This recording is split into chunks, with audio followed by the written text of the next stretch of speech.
एक सांसद को सरकार 30 लाख से भी ज्यादा की सैलरी देती है। एआई इस करियर को रिप्लेस नहीं कर सकता। यहाँ पे ऐसा कंपटीशन नहीं है। फिर क्यों लोग पॉलिटिक्स को अपना करियर बनाने से डरते हैं? इसकी सबसे बड़ी वजह है लैक ऑफ क्लियर गाइडेंस और कई सारी मिथ्स। इस वीडियो में न सिर्फ उन मिथ्स को तोड़ूंगा, बल्कि मेरे 15 साल के पॉलिटिकल स्टडी के बाद 3 ऐसी स्किल्स आपको बताऊंगा जिसको फॉलो करके आप भी बन सकते हैं काबिल नेता और कमा सकते हैं लाखों देश की सेवा करते हुए। तो चलिए क्रैक करते हैं सबसे पहली मिथ, पॉलिटिक्स से पैसे वालों का खेल। तो क्या इसका मतलब 2014 की मोदी लहर पैसे से खरीदी गई थी, या रीसेंट इलेक्शन में कांग्रेस का बेहतर प्रदर्शन पैसे से बना? इन दोनों हालात में लोगों ने वोट किया अपने कैंडिडेट की इमेज और उसकी विजन पर, ना कि पैसों के बिना पर। हाँ, ऐसा जरूर है कि पैसे से इलेक्शन की कई सारी चीजें आसान हो जाती है, जैसे रैलीज को ऑर्गेनाइज करना, मार्केटिंग और पीआर को मैनेज करना, लेकिन वो सब कुछ नहीं होता। ऐसे ही दूसरा सबसे बड़ा झूठ कि पावर के बिना पॉलिटिक्स नहीं हो सकती। तो क्या इसका मतलब 2015 का अरविंद केजरीवाल का दिल्ली असेंबली इलेक्शन, जिसमें आम आदमी पार्टी ने सबसे बड़ी जीत हासिल की थी, ये एक पावर के बिना पे हुआ था? बिल्कुल नहीं। उस वक्त आम आदमी पार्टी को बने हुए सिर्फ 2 साल हुआ था और अरविंद केजरीवाल बिल्कुल नए थे।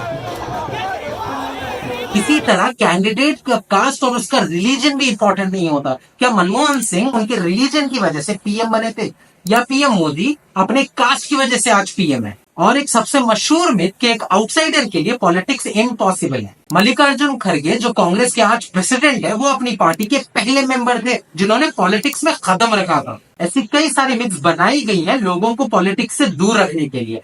तो मैं 50 बार बोल रहे हैं, पढ़ने निकले वाले छात्रों को राजनीति से दूर रहना चाहिए। इन मिथ्स को तोड़ने के बाद चलिए मुड़ते हैं इस फील्ड की रिक्वायरमेंट की तरफ कि पॉलिटिक्स में ऐसी क्या स्किल सेट्स हैं जिसको अगर आपने सीख लिया तो आप भी बन सकते हैं एक काबिल नेता। इस लिस्ट में सबसे पहले आती है सोशल स्किल्स। सोशल स्किल्स का मतलब ना सिर्फ लोगों से बातचीत करना और उनसे कनेक्ट करना है, ये कम्युनिकेशन स्किल्स के साथ साथ लोगों की प्रॉब्लम्स को समझना और उसका पेशेंटली हल निकालने का नाम। अगर आपने अपनी जिंदगी में किसी भी नेता से मिला होगा तो आपने ये जरूर देखा होगा कि उसके सोशल स्किल्स सबसे ज्यादा स्ट्रांग होते हैं। ये ना सिर्फ लीडर को सेल्फ कॉन्फिडेंस देता है, बल्कि उसके वोटर्स के दिल में उसकी जगह बनाता है। लेकिन ये बहुत पेशेंटली आता है। इमेजिन करिए उस डिफिकल्टी को जब आप अपने दोस्तों के साथ कोई ट्रिप प्लान कर रहे हो तो प्लीज मेरे साथ आइए, प्लीज मेरे साथ आइए। हाँ, जब नहीं आता। एक नेता ना सिर्फ अपने वोटर्स या दोस्तों के साथ ट्रिप प्लान करता है, उसे अपने अपोनेंट्स को भी अपनी प्लान और विजन में शामिल करना होता है। एक नेता का सबसे इम्पोर्टेंट प्रोडक्ट होता है उसकी विजन, और इस विजन पर उसका यकीन होना सबसे ज्यादा इम्पोर्टेंट है। जैसे एक मार्केटियर को अपने प्रोडक्ट पर यकीन होना उस प्रोडक्ट की सक्सेस में बहुत बड़ा हाथ होता है, उसी तरह एक नेता को अपने विजन पर यकीन होना बहुत जरूरी होता है। इसे आप ये रिसेंट से एग्जाम्पल से समझिए, जहाँ पीएम मोदी को इलेक्शन के दौरान वेल्थ गैप के मुद्दे पर घेरा गया था। कोविड आता है, आप मर रहे थे, उन्होंने आपको कहा थाली बजाओ, अदानी को कहते हैं पैसा गिनो। लेकिन देखिए उन्होंने उसका जवाब क्या दिया। मैं लाल किले पर से बोलता हूँ जी, मैं शर्माता नहीं हूँ।